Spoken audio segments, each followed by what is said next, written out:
भक्तवांछा कल्पतरु शरणागत वत्सल भक्त वत्सल भगवान श्री कृष्ण जी के चरणों में प्रणाम करते हुए और भगवान के वांग्मय शब्दमय स्वरूप श्रीमद् भागवत महापुराण को प्रणाम करते हुए, क्योंकि भागवत पुराण भगवान का साक्षात विग्रह है, साथ ही साथ दिव्य ऋषियों, दिव्य विभूतियों, देवताओं, श्री गणेश जी, श्री हनुमान जी, नारद जी, सनकादि ऋषियों,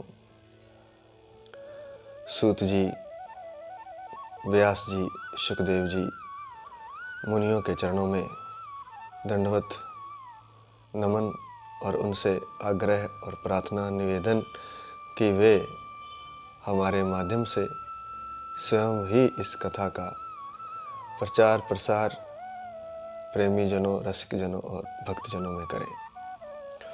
ओम नमो भगवते वासुदेवाय। कृष्णं नारायणं वन्दे, कृष्णं वन्दे व्रजप्रियं, कृष्णं द्वैपायनं वन्दे, कृष्णं वन्दे पृथासुतं। सच्चिदानन्दरूपाय विश्वोत्पत्त्यादिहेतवे तापत्रयविनाशाय श्रीकृष्णाय वयं नुमः, श्रीकृष्णाय वयं नुमः। पिछली चर्चा में हमने देखा कि वक्ता को किन किन नियमों का पालन करना चाहिए। सुबह अरुणोदय में उठ जाना चाहिए, अर्थात सूर्योदय से पहले, जब जिसे कहते हैं पो फटना, अर्थात जब अंधेरा दूर होना शुरू होता है। अभी सूर्योदय में तो काफ़ी समय होता है, लेकिन जैसे ही थोड़ी लो लगनी शुरू होती है उस समय वक्ता को उठ जाना चाहिए और उसी समय अपने संध्या आदि कर्म कर लेने चाहिए। उसके पश्चात गणेश जी का पूजन करना चाहिए ताकि कथा में किसी प्रकार का विघ्न ना हो। इसके पश्चात पितृगण के लिए तर्पण और अपने पापों का प्रायश्चित कर लेना चाहिए। तत्पश्चात श्री हरि को स्थापित कर और भगवान श्री कृष्ण को लक्ष्य करके मंत्रोपचार विधि से क्रमशः मंत्रोच्चारण द्वारा क्रमशः षोडशोपचार विधि से प्रार्थना करनी चाहिए, पूजन करना चाहिए भगवान श्री कृष्ण का, और इस प्रकार भगवान से प्रार्थना करनी चाहिए। यह श्लोक अत्यंत ही महत्वपूर्ण है, सावधान होकर एकाग्रचित्त से सुने। 2-3 श्लोक हैं जो प्रभु से कथा करने से पूर्व प्रार्थना की जाती है। संसार सागरे मग्नम दीनम माम करुणानिधे। करुणानिधान, मैं संसार सागर में डूबा हुआ और बड़ा ही दीन हूँ। कर्म मोह गृहीतांगम मामू उद्धर भवाणवात, अर्थात हे करुणानिधे, मैं बड़ा दीन हूँ, दरिद्र हूँ और मोह रूपी ग्रह ने मुझे पकड़ लिया है, इसलिए आप मेरा उद्धार कीजिए। सुनी होगी कथा, जैसे हाथी को मगरमच्छ ने पकड़ लिया था। ग्रह अर्थात मगरमच्छ। पानी में हाथी पानी पी रहा था किनारे पर और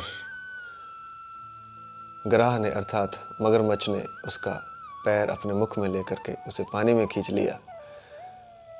जब इस तरह से होता है, क्योंकि पानी में मगरमच्छ का साम्राज्य होता है, तो वहाँ पर हाथी की नहीं चलती है। हालांकि हाथी बड़ा बलशाली होता है, लेकिन पानी में फिसलन के कारण और कीचड़ के कारण वह उसमें धंसता चला जाता है। अगर मगरमच्छ हाथी को पकड़ ले पानी में, तो कहते हैं कि वह उसे छोड़ता नहीं और खींच के पानी में ले जाकर खा जाता है।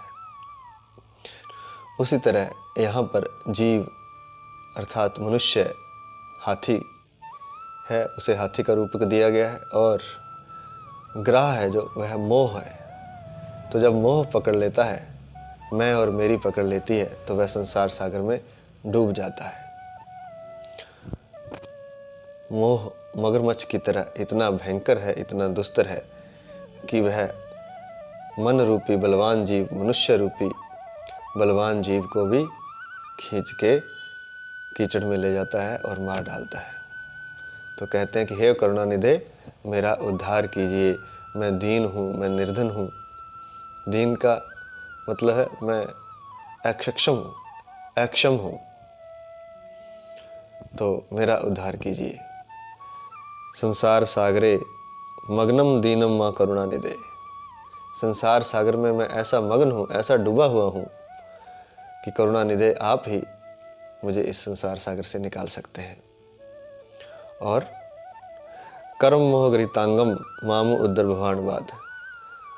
मेरा मोह रूपी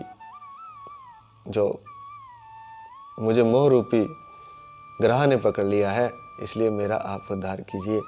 जैसा कि हाथी ने भगवान से प्रार्थना की थी कि आप मुझे इस मगरमच्छ से छुड़ाइए, तो भगवान तुरंत चले आए थे और अपने सुदर्शन से मगरमच्छ की गर्दन काट डाली थी और हाथी का उद्धार किया था। तो उसी तरह से मोह रूपी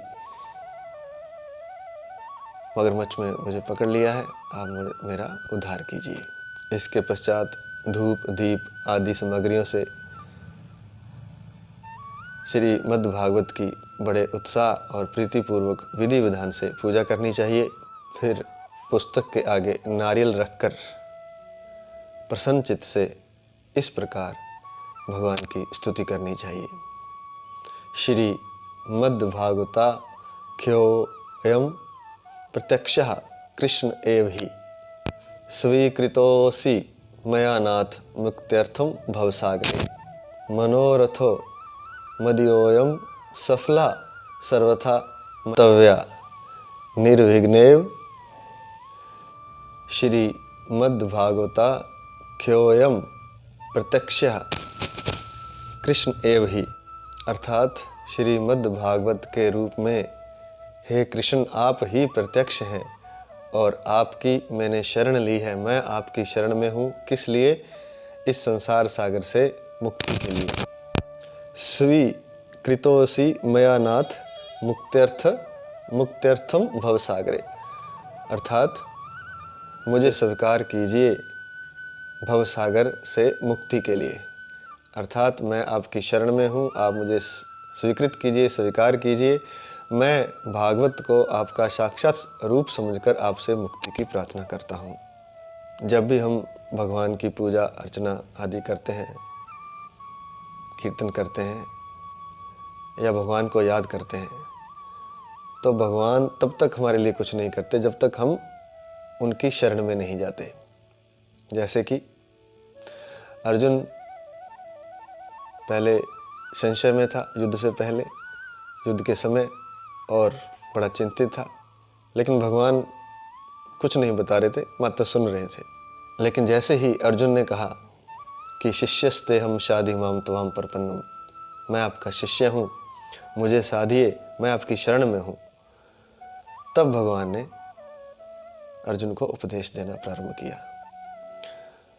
जैसे कि जो श्रेष्ठ पुरुष होते हैं, अगर उनसे ना पूछा जाए तो वे कोई जवाब नहीं देते हैं, किसी भी प्रश्न का उत्तर वे नहीं देते हैं। चाहे गोष्ठी में चर्चा हो रही हो, 5-10 लोग बैठे हों, जो बुद्धिमान पुरुष होता है वह चुप रहता है, क्योंकि उसे पता होता है कि बिना पूछे अगर उत्तर दिया जाएगा तो उसका कोई अर्थ नहीं है, कोई मूल्य नहीं होता।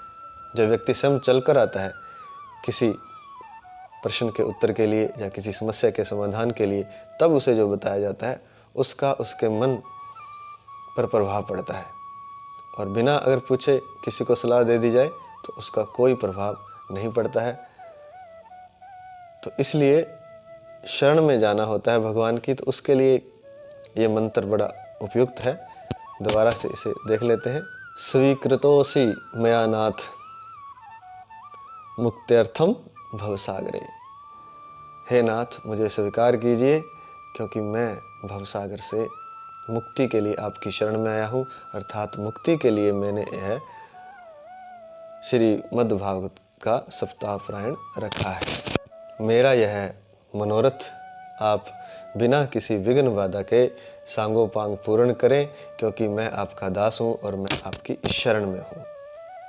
निर्विघ्ने नैव कर्तव्यो दासोहम तब केशव। हे केशव, हे श्री कृष्ण, मैं आपका दास हूँ, निर्विघ्न मेरे इस मनोरथ को आप पूरा कीजिए। तो यजमान इस प्रकार दीन वचन कह करके भगवान की स्तुति करे। तत्पश्चात वक्ता का पूजन करे, वक्ता को सुंदर वस्त्र आभूषणों से अलंकृत करे, विभूषित करे और वक्ता का पूजन करने के पश्चात इस प्रकार दीन वचन कहे। यह यजमान के लिए नियम है, जो कथा जिन्होंने रखवाई हुई है, जो कथा से कोई लाभ प्राप्त करना चाहते हैं। इस प्रकार स्तुति करें कि सुख स्वरूप भगवान, आप सभी शास्त्रों में पारंगत हैं और कथा को समझाने में अत्यंत कुशल हैं। मेरे लिए आप कथा का प्रकाशन कीजिए, कथा का प्रकाश कीजिए, अर्थात कथा को विस्तार से समझाइए और मेरे हृदय का अज्ञान और अंधकार दूर कीजिए। इस तरह से वक्ता का पूजन करें। वक्ता को सुख स्वरूप ही माना जाता है, क्योंकि सुखदेव मुनि जी ने यह कथा सबसे पहले कही थी। तो इसलिए जो भी वक्ता होता है उसे सुखदेव मुनि मानकर ही उनकी पूजा अर्चना आदि की जाती है। उन्हें वस्त्रों से, आभूषणों से अलंकृत किया जाता है और उनके सामने फिर संकल्प लिया जाता है कि 7 दिन तक मैं कथा श्रवण करूंगा और इन नियमों का पालन करूंगा। इसके अतिरिक्त 5 ब्राह्मणों को और नियुक्त करें, जो कि भागवत के समय 12 अक्षर मंत्र का निरंतर जाप करते रहें। यह मंत्र कौन सा है? ओम नमो भगवते वासुदेवाय। यह 12 अक्षर का मंत्र है, इसलिए इसे 12 अक्षर मंत्र कहते हैं। तो इस मंत्र का निरंतर 5 ब्राह्मण जाप करते रहें, ताकि घर का वातावरण मंत्रमय रहे, शुद्ध रहे और कथा में कोई विघ्न न पड़े।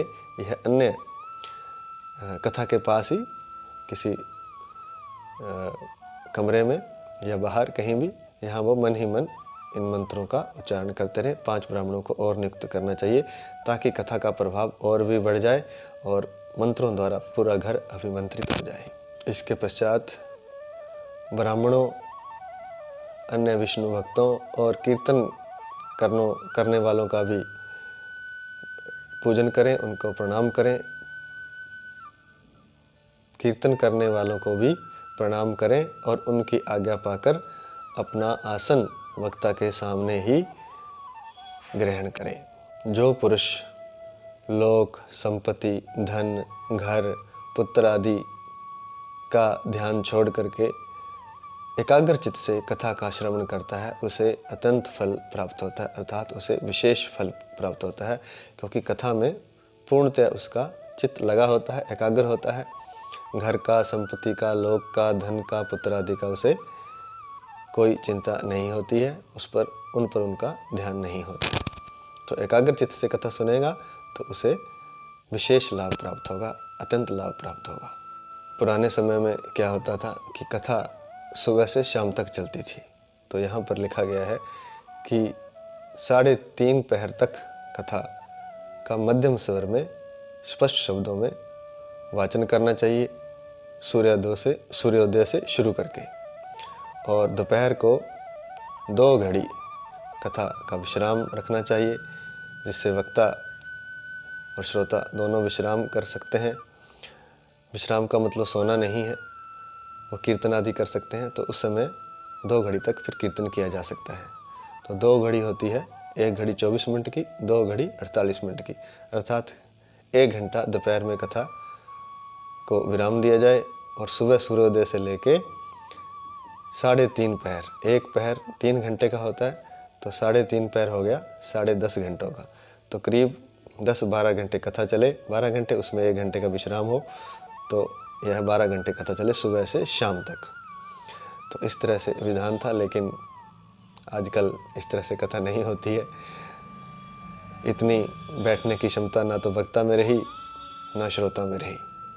तो 3-4 घंटे ही कथा होती है।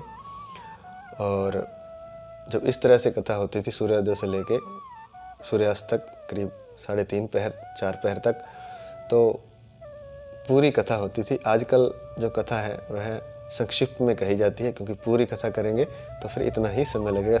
10-10 घंटे अगर प्रतिदिन कथा कही जाएगी तब यह कथा 7 दिनों में पूर्ण होती है।